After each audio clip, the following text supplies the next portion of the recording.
At the end of the 19th century, old empires like Spain were crumbling, clinging to their last colonies. Cuba, Puerto Rico, the Philippines, and Guam. Nationalism surged worldwide, and the United States, having fulfilled its manifest destiny, looked outward for new opportunities. American industry boomed, and the nation's leaders sought new markets and influence abroad. Meanwhile, in Spain's remaining colonies, resentment and revolutionary fervor grew. Cubans and Filipinos, inspired by American ideals, yearned for independence. By the 1890s, these independence movements gained momentum, fueled by hardship and a desire for self-determination. The stage was set for a clash, a fading empire, a rising power, and colonies desperate for freedom. The Spanish-American War was not an isolated event but the result of global shifts and ambitions. It marked a turning point, as the United States prepared to step onto the world stage. The conflict was driven by ideals, but also by economic interests and a sense of destiny. The world stood at a threshold, and the War of 1898 would push it into a new era. Old powers would fall, and new ones would rise. The coming conflict would reshape the world order. Cuba, just 90 miles from Florida, was a hotbed of rebellion and a lucrative colony for Spain.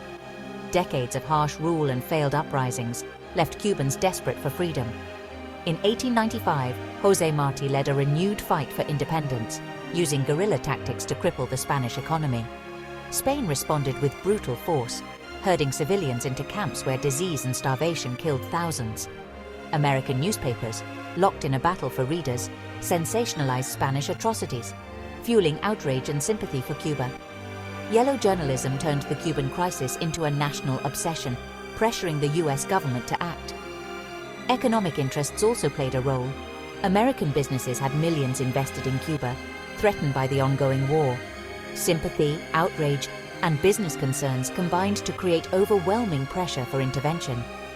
The question was no longer if America would get involved, but when.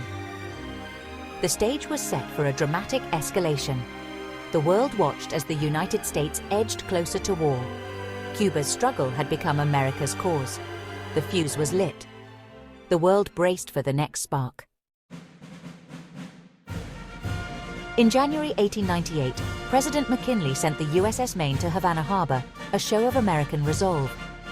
On February 15th, a massive explosion destroyed the Maine, killing 266 crew members. News of the disaster shocked the nation. Grief quickly turned to outrage. Sensational headlines blamed Spain, and "Remember the Maine" became a rallying cry. Public demand for war soared, putting immense pressure on McKinley. A naval inquiry blamed an external mine, though later evidence suggested an accident. In 1898, nuance was lost. Americans wanted action. The destruction of the Maine made war inevitable. The United States was now on a collision course with Spain. The world would soon witness a new kind of conflict. War was declared in April 1898, and the US launched campaigns in both the Caribbean and the Pacific.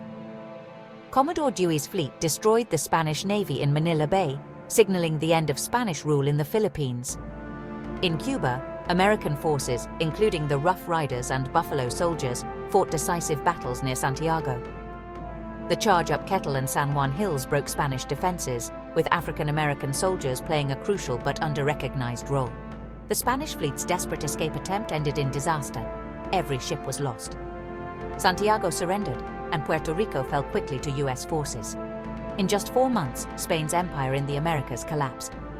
Secretary of State John Hay called it a splendid little war. The United States had emerged victorious on 2 fronts. The old world order was shattered. A new American era had begun. The Treaty of Paris, signed in December 1898, ended the war and redrew the map. Spain relinquished Cuba and ceded Puerto Rico, Guam, and the Philippines to the United States. No representatives from the colonies were present. Their futures were decided for them. President McKinley justified taking the Philippines as a duty to uplift and civilize, reflecting the era's imperial mindset. The US paid Spain $20 million for the Philippines, transforming itself into a global empire overnight. This sparked fierce debate at home. Anti-imperialists like Mark Twain and Andrew Carnegie argued it betrayed American ideals. They warned that empire abroad could threaten democracy at home. Despite opposition, the Senate narrowly ratified the treaty. Expansionists claimed it was America's destiny to join the ranks of world powers. The acquisition of overseas territories promised new influence and markets. But it came at the cost of America's anti-colonial identity. The nation now faced the challenges of empire. The consequences would be immediate and profound. Filipino revolutionaries, led by Emilio Aguinaldo, declared independence, expecting U.S. support. Instead, the U.S. stayed, and war erupted in February 1899. The conflict devolved into brutal guerrilla warfare, with American forces adopting harsh tactics. Villages were destroyed, civilians forced into camps, and atrocities committed on both sides. Racism fueled the violence, dehumanizing Filipino fighters and civilians alike. Reports of torture and massacres shocked even Americans back home. The war officially ended in 1902, but the cost was staggering. Over 200,000 Filipino civilians died. The U.S. victory exposed the contradiction of a nation fighting for liberty while denying it to others. The Philippine-American War was a dark chapter in America's new imperial story. The price of empire was blood and disillusionment. The Spanish-American War marked the end of Spain's empire and the rise of the United States as a global power. America gained overseas territories, a modern navy, and a new sense of international mission.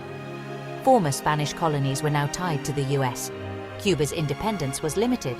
Puerto Rico became a territory, and the Philippines remained under American rule for decades.